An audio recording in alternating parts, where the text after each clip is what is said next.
Hi there, welcome to Into the Wild. I'm Kat and today we're going to be looking at the bee.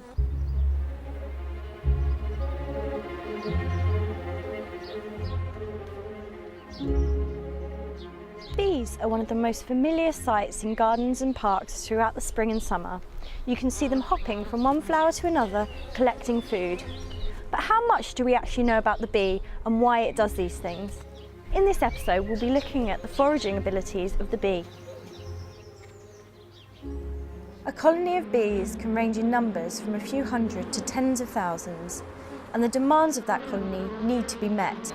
To do this, a colony will send out around a quarter of its oldest, most experienced bees to forage for food and keep the hive well stocked over the summer.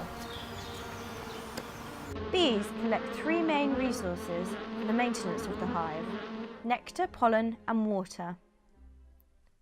They collect nectar and pollen as their main food sources, and water to make honey and to control the temperature within the hive. A forager will collect nectar through its retractable tongue, called a proboscis, and store it in its stomach until it can get back to the hive.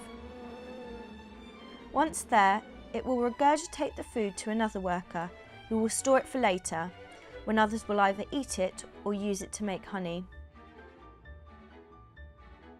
Nectar is a very rich source of energy and is used to fuel the hive throughout the summer, when as a collective it will burn through a massive amount of energy, building the hive, raising the young and filling the food stores.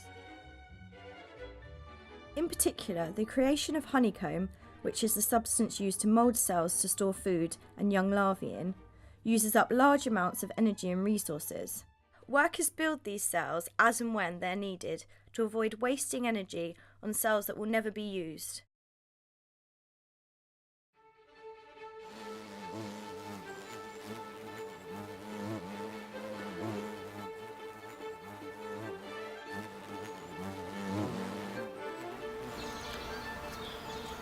Pollen is collected from plants and flowers. You may have noticed in some of the bees flying around that they have small balls of yellow on their back legs. This is just the pollen that they have collected and stored in their specially adapted pollen sacs. As well as being used to make honey, pollen is an important food source for young bees to develop their internal glands and reach full maturity. Throughout the first few days of a bee's life, it will be given large amounts of pollen, as well as another type of food made for the young, called brood food. Water is an important ingredient for the bees, as they mix nectar and pollen together, chew it, and the leftovers is what produces the honey. Water is also essential in keeping the hive cool in the hot summer months. To avoid overheating, bees fan their wings over the water to evaporate it and release cool air to circulate around the hive. Foraging these resources is especially important for the honeybees. Honeybees, unlike most species of bee here in the UK, stay active all year round, even during the winter months when few flowers bloom and other species are hibernating. To do this, the honeybees cluster together within the hive during the colder months and form a tight ball to maintain a warm temperature. They then feed off their stores of honey and no longer need to leave the hive until the spring. Bees travel up to 6 kilometres away from their hive in search of food. Their powerful wings let them travel over 25 kilometres per hour, which is really impressive considering their size. That's the equivalent of walking from here in Brighton all the way to Edinburgh in just 20 minutes. One of the reasons they're able to travel this far is due to the way their bodies are made up.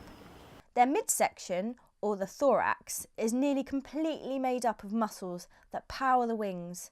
So a third of the bee's body is dedicated purely to propelling themselves through the air.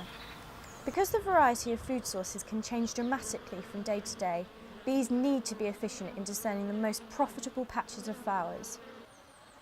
This meadow is filled with rapeseed and is a wonderful source of food for the bees in May. However, come late summer, the flowers will have disappeared and the bees won't be attracted to it anymore. The colony handles this situation by sending out scouting foragers early in the morning. These scouts return later to the colony and tell the others where the best feeding spots are. They do this in a particularly curious way. The waggle dance is unique to bees as a form of communication. The returning foragers attract nearby workers to the hive entrance and perform a rhythmic dance. By vibrating its wings and turning in a figure of 8, it describes the location of a good patch of flowers. The worker bees watch the dance for a bit, and then a larger group of foragers will set off to the location described. And within an hour, a fresh patch of flowers can be exploited by many bees. The process of collecting resources from flowers not only benefits the bee, but helps the plants to reproduce. This is called pollination. By visiting the flowers, they are transferring the male parts of a flower to the female part of another. This is done so that the plant can produce seeds, which are often scattered by the wind or other insects to plant the next generation of the flower. It is also essential that this happen for fruit-bearing plants, as without pollination, they will only produce flowers and no fruit. Unfortunately, bee numbers have been dropping worldwide every year, and we need to do something to help. Why not try logging on, donating money to charity? Friends of the Earth takes as little as £2 and sends you a free Bee Saver kit where you can get wildflower seeds to plant in your garden and keep the bees sustainable for the rest of their lives. If we lose them from our gardens and parks, it won't be long before the foods start to disappear from our shelves. Thanks for tuning in. Next time on Into the Wild, we'll be looking at parasitic insects, insects that feast on other animals. Join us again.